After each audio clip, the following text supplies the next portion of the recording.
brave man is not the man who is not afraid. It is the man who conquers his fear. Fellow Toastmasters was a quote by Nelson Mandela. Some of you may remember February 1990 when Nelson Mandela walked free from a maximum security prison. An epic victory that thrilled the world. Some of you may have seen the video of Nelson Mandela holding his wife Winnie's hand, smiling, waving, raising the victory fist.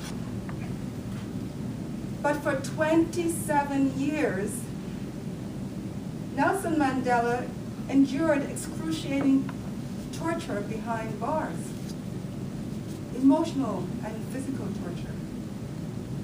Yet with the wave of a pen, prisoner number 46664 became world leader, Mr. Nelson Mandela.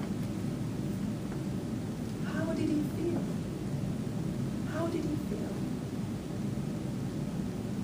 Similarly, locked down in a maximum security prison in New Jersey, incarcerated for over 19 years, another innocent prisoner, Reuben Hurricane Carter. I had an opportunity to visit Hurricane Carter with some friends when he was in Trenton State Prison. We visitors were herded into this open room called the Visitors Hall, where we waited and waited.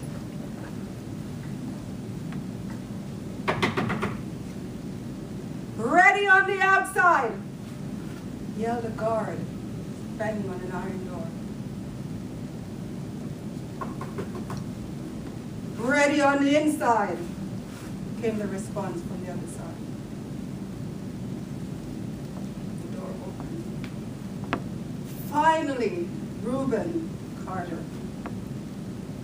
At 5'8", still trim, Reuben stood like a giant to me. His charismatic, relaxed posture attempted to make us feel at ease. But Reuben's body language belied what he was really thinking, feeling. What I now know is that Reuben came into the room fully charged, fully prepared for anything.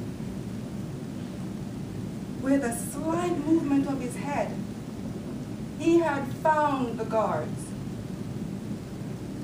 what weapons they were wearing, recognized the other prisoners, and then saw us. This was his home. Prison was his home. And he knew how it worked. It demanded awareness of everything at all times. But we didn't see that. What we saw was a man who had resisted brutality for many years. Reuben's focus was on his freedom. What we saw was a man who was calm, who was strong, who was brave. A sudden court decision in 1985 freed Hurricane Carter. It caused pandemonium in the United States. The courtroom was flooded with reporters, and outside there were people and the press jammed. It was throbbing, it was cheering, helicopters were hovering.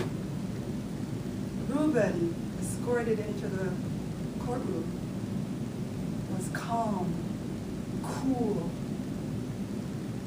But how did he really feel? What was he feeling? Reuben will tell you now. That day was one of the scariest days of his life. His dream had come true. Yet he was scared.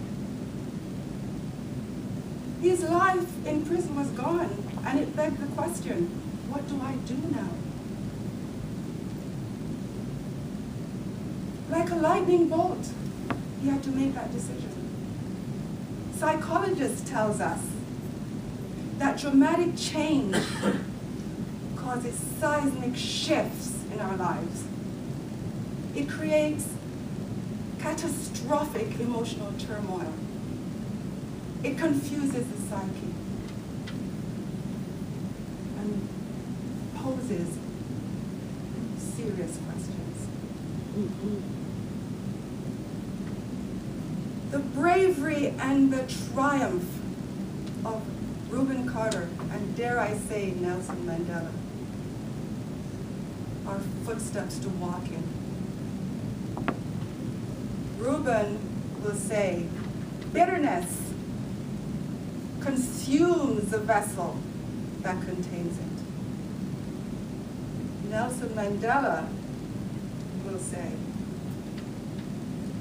to be free is to live a life that respects and enhances the lives of others. A-I-R.